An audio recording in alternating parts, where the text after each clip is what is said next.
ఓం సాయిరామ్. ఆ సాయినాథుని ఆశీర్వాదంతో ప్రతి ఒక్కరూ కూడా ఆనందంగా, ఆరోగ్యంగా, అష్టైశ్వర్యాలతో ఉండాలని మనస్ఫూర్తిగా కోరుకుంటున్నానండి.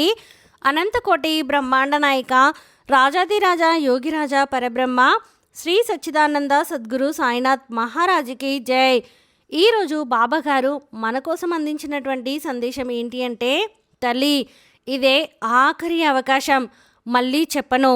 ఇది నీ భర్త గురించి మాత్రమే నీకు తెలియాల్సిన రహస్యం, జాగ్రత్త పడమ్మా అని చెప్పి బాబాగారు అయితే అంటున్నారండి. మరి మన ఛానల్ని ఫస్ట్ టైం చూస్తున్న వాళ్ళైతే సబ్స్క్రైబ్ చేసుకుని పక్కనే ఉన్న బెల్ ఐకాన్ని క్లిక్ చేయడం అసలు మర్చిపోకండి.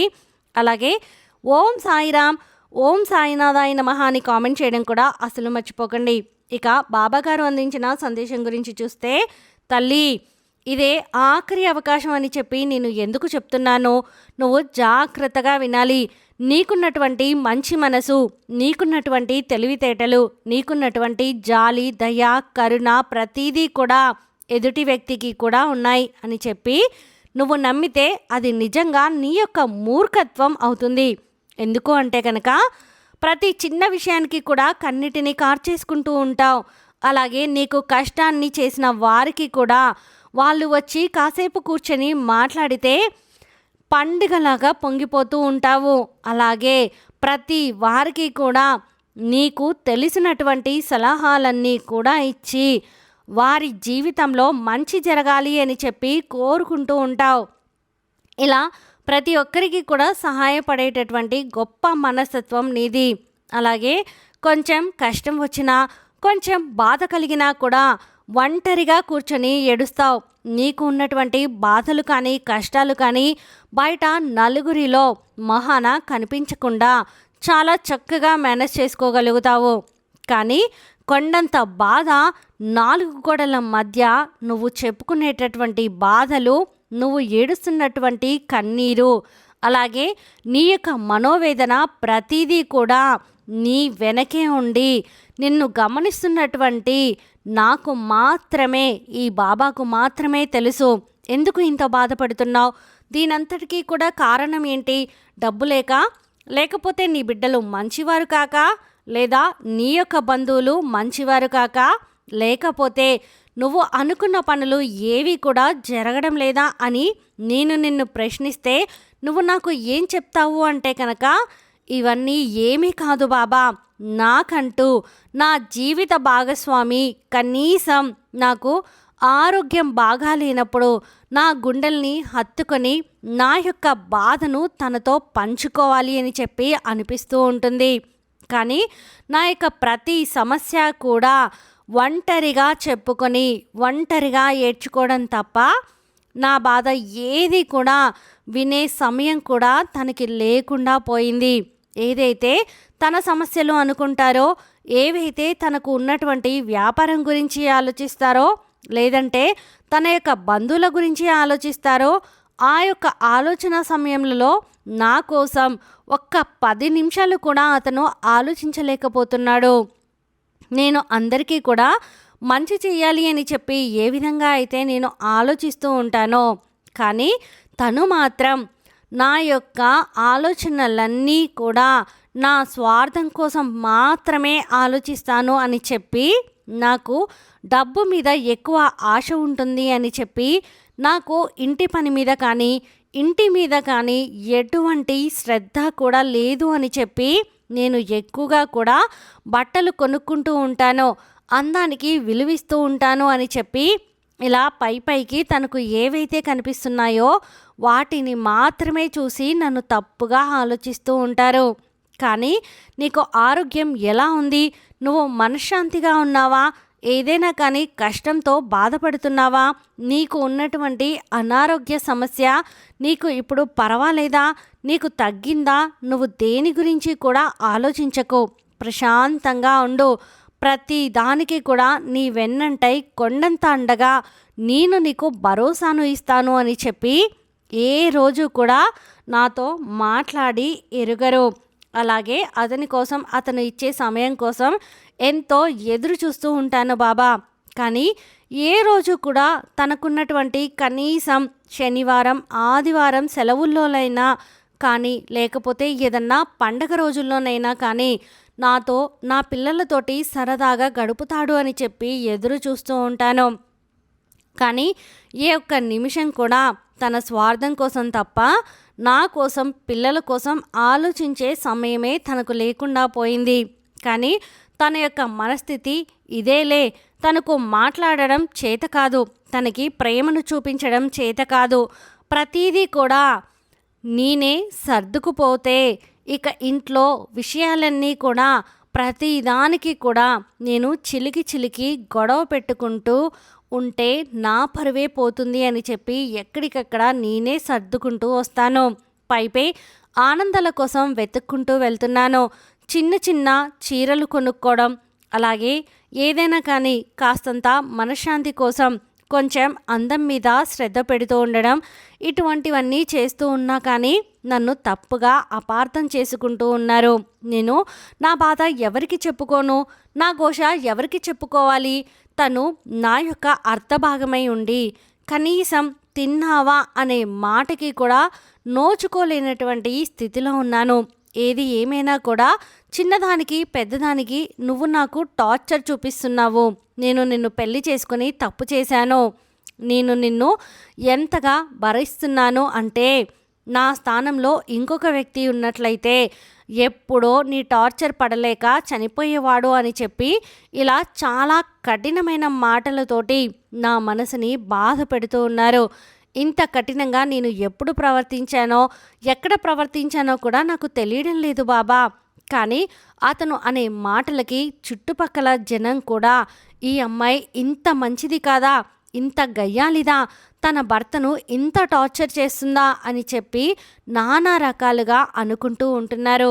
కానీ ఇక్కడ నేను అందరి మంచే కోరుకుంటాను, అందరి మేలు కోరుకుంటాను, అందరూ సంతోషంగా ఉండాలి అని చెప్పి కోరుకుంటాను.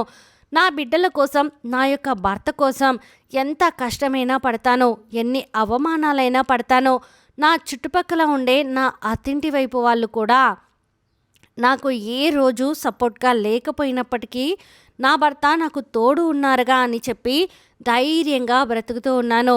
ఒంటరిగా నా జీవితాన్ని ముందుకు నెట్టుకు వెళ్తూ ఉన్నాను. నన్ను చూసి అసూయపడేవాళ్ళు, నన్ను చూసి ఈర్ష్యపడేవారు, నేను ఎప్పుడు పతనం అయిపోతానా అని చెప్పి కోరుకునేవారు కూడా నా చుట్టూ ఎంతోమంది ఉన్నారు. అందరినీ ఎదిరించి నిలబడగలుగుతున్నాను. కానీ నా భర్త సపోర్ట్ కానీ, నా భర్త ప్రేమ కానీ నాకు దొరకదు అని చెప్పి నాకు తెలిసిన ప్రతిసారి కూడా ఈ యొక్క ప్రపంచంలో నేను ఒంటరిదాన్ని, నాకు ఎవ్వరూ లేరు అనే ఒక భావన నాలో కలుగుతూ ఉంది.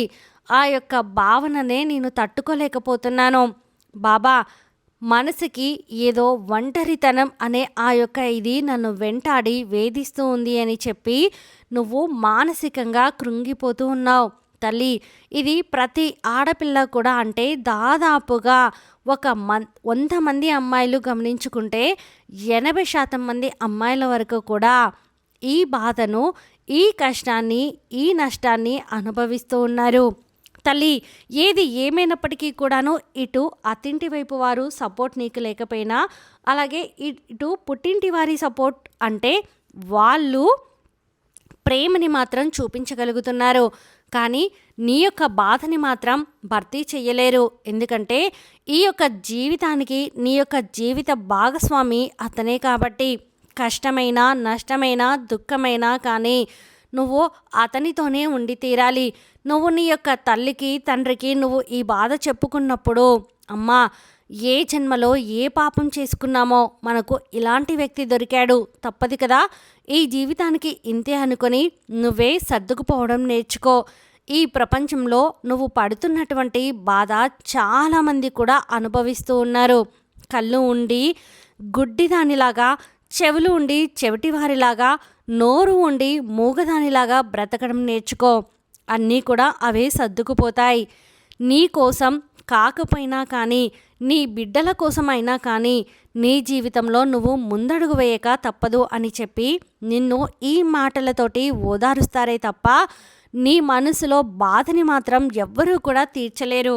అయితే నీ తల్లి తండ్రి నీకు చెప్తున్నటువంటి మాటలు ఏవైతే ఉన్నాయో, ఒక తండ్రి స్థానంలో ఉండి నేను కూడా నీకు అవే మాటలు చెప్పబోతున్నాను. కాకపోతే ఇప్పుడు నేను చెప్పే మాటలు విన్న తర్వాత నీ మనసులో బాధ ఏదైతే ఉందో ఆ బాధను కూడా పూర్తిగా నేను తీసివేయగలుగుతాను అని నమ్ముతున్నాను.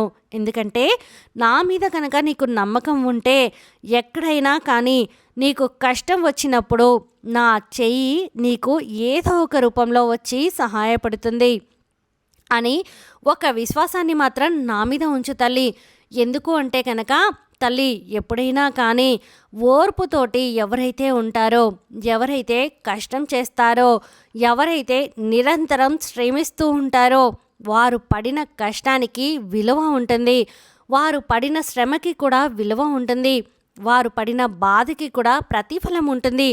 ఎందుకు ఈ మాటలు అంటున్నాను అంటే ఈరోజు నువ్వు కష్టాలు పడచ్చు, ఈ జీవితానికి నువ్వు కష్టాలు పడచ్చు, కానీ నీ మనసుని సంతోషంగా ఉంచుకోగలిగే అవకాశం కూడా నీ చేతిలోనే ఉంది. ఇక్కడ నువ్వు నీ యొక్క తల్లి కడుపులో జన్మను ఎత్తుకున్నప్పుడు నీకు నీ నుదుటిన ఆ బ్రహ్మ ఈ వ్యక్తే నీ జీవిత భాగస్వామి అవుతారు అని చెప్పి ముందే రాసి పెడతారు. కాబట్టి నువ్వు ఏ జన్మలో చేసుకున్నటువంటి కర్మాను ఫలితమో కానీ ఈ జన్మలో ఈ యొక్క మానసిక వేదనని అనుభవిస్తూ ఉన్నావు.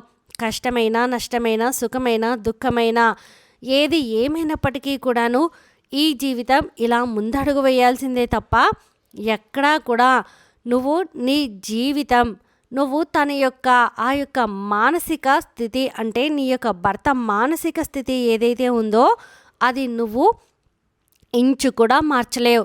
ఎందుకు ఇంత గట్టిగా చెప్తున్నాను అంటే నీకు పెళ్ళై ఎన్ని సంవత్సరాలు అయ్యింది. మొదట్లో తన యొక్క అలవాట్లు ఏంటో, తన యొక్క మానసిక స్థితి ఏంటో నువ్వు తెలుసుకోలేకపోయావు. కానీ ఇప్పుడు నీకు పూర్తిగా తెలిసిపోయింది. అతని వ్యక్తిత్వం గురించి కానీ ఆ యొక్క వ్యక్తిత్వాన్ని మార్చడానికి ఎన్నో రకాలైన మాటలు చెప్పావు.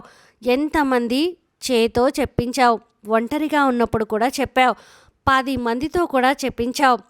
ఇంత మార్పు నువ్వు చూడగలిగావా? కాబట్టి తన మనసులో తనకంటూ మారాలి నేను అన్న ఉద్దేశం తనకి కలగాలే తప్ప నువ్వు మాత్రం నీ యొక్క మాటలతోటి కానీ లేదా నీ యొక్క కోపంతో కానీ నీ యొక్క కన్నీళ్లతోటి కానీ నీ యొక్క అలకలతోటి కానీ ఏది కూడా మార్చలేవు.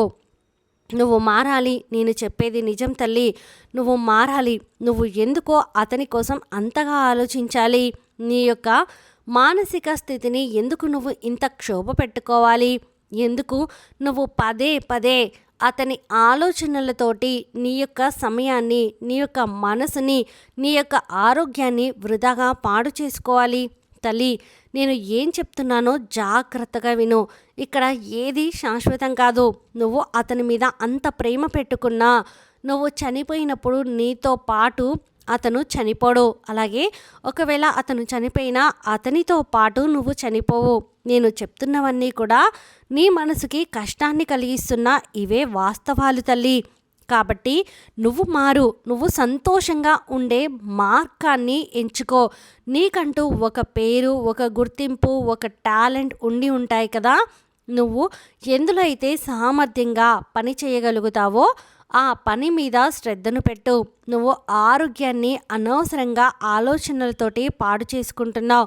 ఎప్పుడైతే సంతోషమే సగం బలం అని తెలుసుకోగలుగుతావో నీకున్నటువంటి అనారోగ్య సమస్యలన్నీ కూడా తగ్గిపోతాయి. నువ్వు ఏది చేయలేకపోయినా పర్వాలేదు, నువ్వు డబ్బు సంపాదించకపోయినా కూడా పర్వాలేదు, నువ్వు ఇంట్లో అన్నీ కూడా చక్కదిద్దుకొని చక్కగా తెచ్చినవి వండి పెట్టుకొని నువ్వు దేనికోసం ఆశపడకుండా, దేనికోసం అతనితో కొట్లాడకుండా ఈరోజు నుంచి ప్రశాంతంగా బ్రతకడం నేర్చుకో తల్లి. 1,00,00,000 రూపాయలు ఉన్నవాడు కూడా ఏదో ఒక అనారోగ్య సమస్యతోటి బాధపడుతూ ఉంటాడు. ఈ భూమి మీద ఉండే ప్రతి జీవికి కూడా, ప్రతి ఒక్కరికి కూడా ఏదో ఒక సమస్య ఉంటుంది. అలాగే నీకు కూడా ఒక సమస్య ఉంది. ఈ సమస్య జీవితం అని చెప్పి అనుకోకూడదు. ఒక తెల్లటి కాగితం మీద ఒక పెన్నుతోటి ఇంకు చుక్కతోటి ఒక చుక్క పెడితే మనిషి దృష్టి అంతా కూడా ఆ నల్లటి చుక్క మీదే పడుతుంది. కానీ చుట్టూతా ఉండే ఆ తెల్లదనం గురించి ఎవ్వరూ ఆలోచించరు. కానీ నువ్వు ఆలోచించు. ఈ యొక్క చుట్టూ ఉండే ఆ తెల్లదనం యొక్క చాలా స్థలాన్ని ఆక్రమించుకొని ఉంది. ఆ స్థలంలో నువ్వు ఎంత సంతోషంగా బ్రతకొచ్చో, ఎంత ఆనందంగా బ్రతకొచ్చో చక్కగా నీ బిడ్డల్ని చూసుకో, నీ బిడ్డల్ని చదివించుకో, కాసేపు హాయిగా టీవీ చూసుకో, కాసేపు ధ్యానం చేసుకో, ఎక్సర్సైజ్ చేసుకో, డాన్స్ చేసుకో, దేవుణ్ణి ఆరాధన చేసుకో, కాసేపు నీకు ఇష్టమైన దైవాన్ని స్మరించుకో, రోజు దీపారాధన చేసుకో, నీకు ఇష్టమైన వాళ్ళతోటి మాట్లాడు, నీకు సంతోషం కలిగించే స్థానానికి వెళ్ళు, నీకు ప్రశాంతంగా ఉండే స్థానాన్ని ఎంచుకో, హాయిగా బ్రతుకు, విలువ తెలుసుకుని బ్రతుకు. అతనే నీ జీవితం కాదు తల్లి. ఖచ్చితంగా నీకు మంచి రోజులు వస్తాయి. కానీ నీ భర్త గురించి నువ్వు ఈ రహస్యాన్ని తెలుసుకుని తీరాలి. అదేంటి అంటే నీ యొక్క మాటలతోటి, చేష్టలతోటి, అలకలతోటి అతనిలో నువ్వు ఇంచు కూడా మార్పుని తీసుకురాలేవు. అతనితో గొడవలు పడడం వల్ల నీ చుట్టూ ఇల్లు పక్కలో ఉండే జనం ఈ అమ్మాయి రోజు అబ్బాయితోటి గొడవ పడుతుంది అని చెప్పుకొని నీ కుటుంబం మీద నలుగురి దృష్టిలో నీకు విలువ లేకుండా పోతుంది. నీ బిడ్డలకు విలువ లేకుండా పోతుంది. కాపురం అంటే గుట్టుగా చేసుకోవాలి తల్లి. కష్టం, నష్టం, సుఖం, సంతోషం ప్రతిదీ కూడా గుట్టుగానే ఉండాలి. 4 గోడల మధ్యనే ఉండాలి. కాబట్టి చిలికి గాలివానలాగా చేసుకునే ప్రయత్నం చేయకు.